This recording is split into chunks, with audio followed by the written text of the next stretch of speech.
As you can tell, I'm not out in the wilderness like I said I would be. And that was mainly because it is hot. Very hot. Like 98 degrees at midnight hot. So, I went to Devil's River this past weekend. We're going to stay 2 nights. However, after the first night, we had enough of the heat. Also had a hole in our air mattress and don't have the equipment or the wherewithal to fix it while out in the wilderness. So we decided to head on back. So here I am in the comfort of my own home. But I still am going to give an extended review of the Motorola Defy satellite link. So we took this baby out with us into the Devil's River State National Area, and we were able to test it out for real. So in the past, we had just turned off the Wi-Fi, turned off cell data, and tried to use that, which it did work. Now we have some actual real down-to-the-wire experience with this. So I'm going to review it just a little bit here. First thing that I'd like to say, this device is pretty awesome. It's a novel experience for me to be out in the middle of nowhere and still be able to text home. We were able to set it up while we're at the camp the evening we were down there and had no problem texting people that had the app. They were able to text us back. I couldn't really notice anything as far as latency. We are on the 300 messages a month premium trial, so didn't have to run into any issues of going over your account. Overall, it was a good experience. However, there are a few things that I do need to tell y'all and share about this device. First of all, there is a character limit per message. I believe like a 64 character limit, and you usually don't notice that when you're texting, but kind of like old school back in the day, you do have a limit now. Another thing, the device is great. The Motorola device is awesome. It paired seamlessly to my smartphone. I'm using Android Galaxy. No problems there. However, we are having issues with the app. So unfortunately, we weren't able to talk to everyone back home like we thought we would because the day that we left, was having issues. It didn't like her password. She couldn't reset her password. So we're still trying to figure out what's going on there. And it's hard to try to troubleshoot this over the phone when we're starting to lose connection. So unfortunately, we weren't able to text everyone back home. We did have another contact. We were able to try it out and inform of our location, even though one of them was not able to use the app. Second thing, the app is a little finicky sometimes. We did have Wi-Fi every now and then when we passed by the ranger station. Very low bandwidth. Don't count on that for any Wi-Fi calling, or even Wi-Fi texting wasn't wanting to work over the native Galaxy app. But we were able to use the Bullitt app over the Wi-Fi. I got speeds under 1 megabit per second. So like I said, very low bandwidth, but it did the trick. There were about 3 messages though that did not connect or go through. On my end, they showed received, but I guess they got lost somewhere in cyberspace because the recipient never got them. I don't know if this is entirely to blame for the app or if it was a bit of a shoddy connection. So just something to consider there. The app needs quite a bit of improvement in my opinion.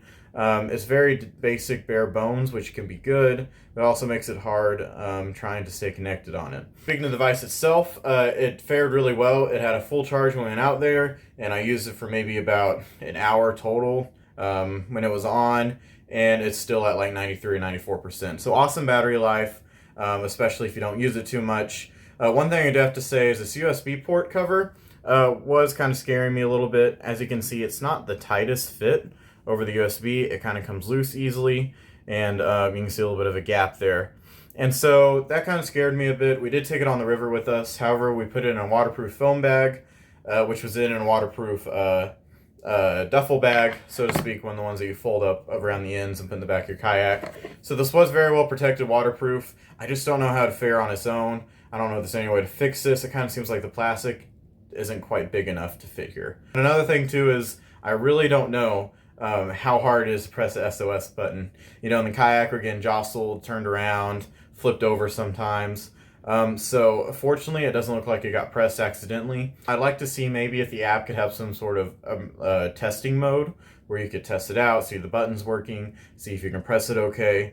And also maybe future iterations model have a bit of a cover over it, a bit of a protection.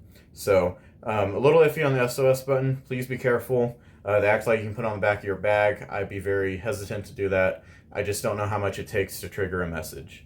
Moving forward, I would like to go into a bit of Q&A from the comments on my last video. I originally planned to do this next to a fire. I have some steaks going with a nice cool breeze going down my back. However, all there was just a bunch of sweat going down my back. Very hot. some bugs came out. I was in very little clothes, so you didn't want to see that. So here we go. I have some Q&A here for my last video. I'm going to go over them real quick. So first of all, Focus Point International 46 wants to point out that they are the people who might be in charge of coordinating a rescue event in the event you press the SOS button. So not really a Q&A, I guess, more like just a comment. They're out there. Go check out their channel. That's Focus Point International 46, and go see what they have to offer. Next up, we have Inkling 777.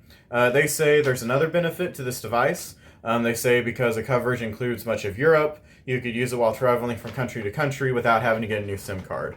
That is true. That's as you can see, the device allows you to do it pretty much anywhere in the world. I think at least in the northern hemisphere. They're still looking on the southern hemisphere. That should come. I'd also say I'm not endorsed by any of these companies, but some mobile virtual network operators like US Mobile might offer international Wi-Fi calling included in your plan. So you could use this to text and set up a Wi-Fi call, set up a Google Meet, a Zoom meeting, or you might have that already on your cell phone. Next we have Tim Radburn 5057. He says, thanks for sharing this, and he'd like to know if it'd work in a car as an emergency device for multiple people in his family. So I picture this going in his glove box, and let's say his wife or his kids or his family get in an accident and they're out in the middle of nowhere where they don't have connection. He wants to know if they'll be paired to multiple phones. And I did try this, and yes, it will pair to multiple phones. It's not just tied to one single phone, and so I was able, for example, to get, I think, 3 other devices connected on it, no problem. The only caveat is that all 3 phones need to have the Bullitt app installed, and they need to have your plan shared with them. So easiest thing to do is just share your plan. You can do that with the settings, so you're only paying for one plan for all the devices that can be connected. Another caveat is that only one can be connected at a time. Bob IL2KU, fun name there. He asked how going over the messages work. Do they charge you extra, or is it not possible? And so that's a good question. There's also we'll get Lauren 7837 also has the same questions as far as going over, what the overage fees are, if they even allow overage charges, if it's pay per text. As I can tell is that they don't let you just be SOL and lose connection. It looks like they'll figure out something to where you can keep texting even if you go over your account.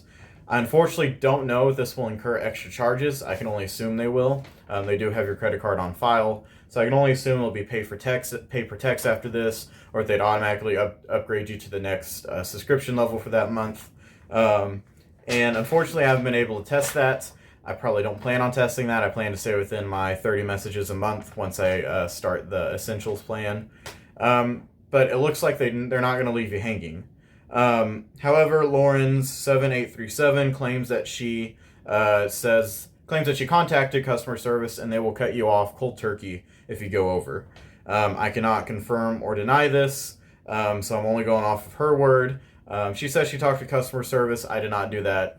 So if you're really concerned about it, I'd say talk to them, see what they say, maybe increase your subscription just for that month if you really don't want to lose lose messages. And obviously when you're out of cell phone range, you can't get on the internet and go upgrade your plan. So you kind of have to plan out beforehand. I do have to say that it is a very cheap plan and not much frills to it, so I would think they could figure out a very simple way to top up your plan as you go. Finally, there's a question from Stacy Hazelwood 4033, and they ask, if you're in an area where there's little coverage, could you put your phone in airplane mode to save battery and let Motorola do the work? Is this how it works? So basically, yes. That is more or less what I did over the weekend because I knew I would not have any cell service at all in that area. No provider covers anything out when you're out in the Edwards Plateau down in the canyons. So yes, so I put my phone in power saving mode. I didn't have to charge it a single time while I was out there over the 27 hours I was out of range. I didn't have the Motorola on at all times is the only thing. So if you put on airplane mode, be sure you keep Bluetooth on because that's how it pairs to your phone from your satellite link.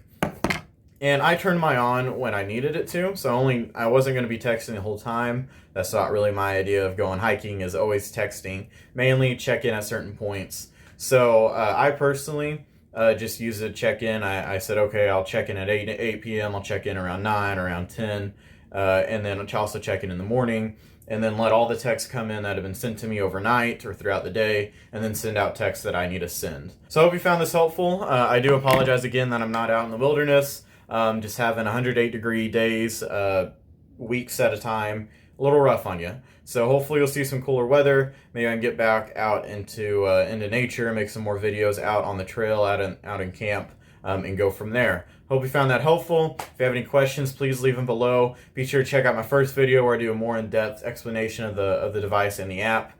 And thanks for watching.